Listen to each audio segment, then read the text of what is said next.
Hello world, I am H.U.M.P.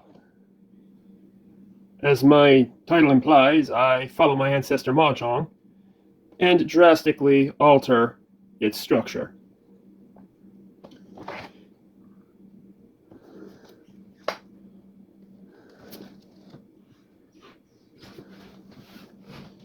Here's the box.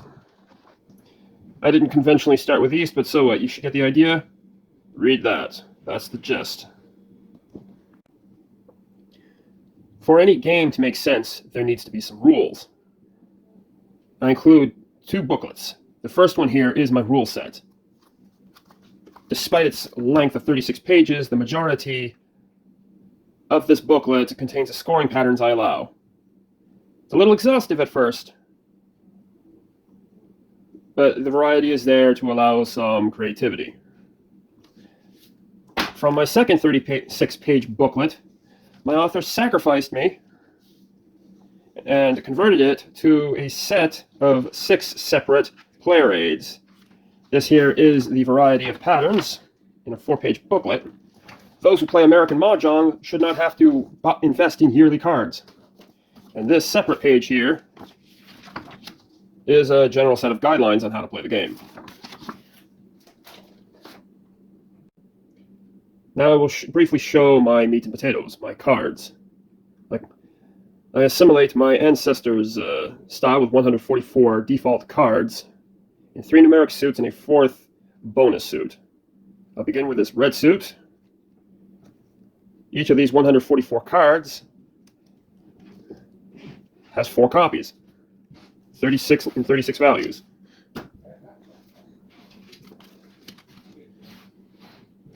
The green suit has shapes, lines,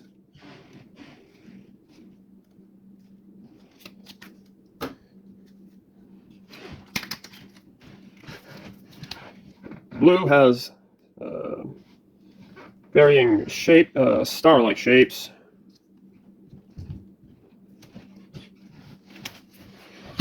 For the 4th so-called bonus suit, not a numeric suit,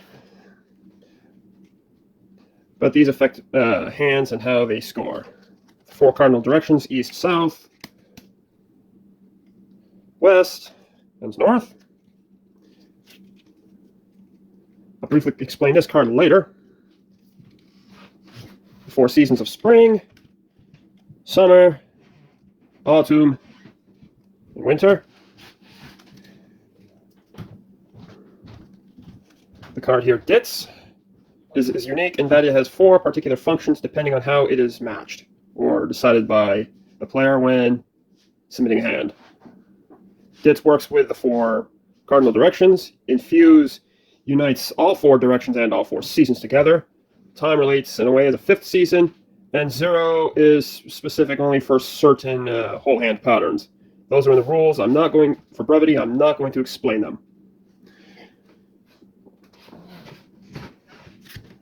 Yeah, there are 30 of these wild cards, 5 per player.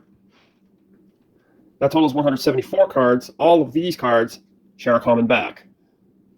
Somewhat boring, but it's rotationally symmetrical, which the designer prefers. These bonus cards here are collected as players complete and submit hands. Player count determines how many of those will be used in a game. In 2 to 4 player games, these seat cards indicate who has special privileges for what directional cards they match. The final card here, this is a cover card which covers up face-up pile throughout play. There are a total of 10 boards. 6 of them are player boards where they maintain their own scores, as you can tell in the quote, or thou can tell in the quote. The colors are not specific, those are just colors. The remaining 4, this is the only one that's double-sided. This will, depending on player count, it'll be either black side up or white side up. These 3 boards are also used throughout play. Those will be briefed in a later video. Here are cubes with some spares for players to retain their own scores.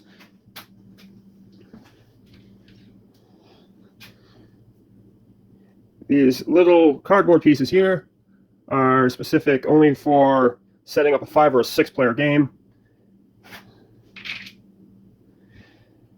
These blue card holders, those don't come. I don't come with them. You'll have to get your own. That's it for my components.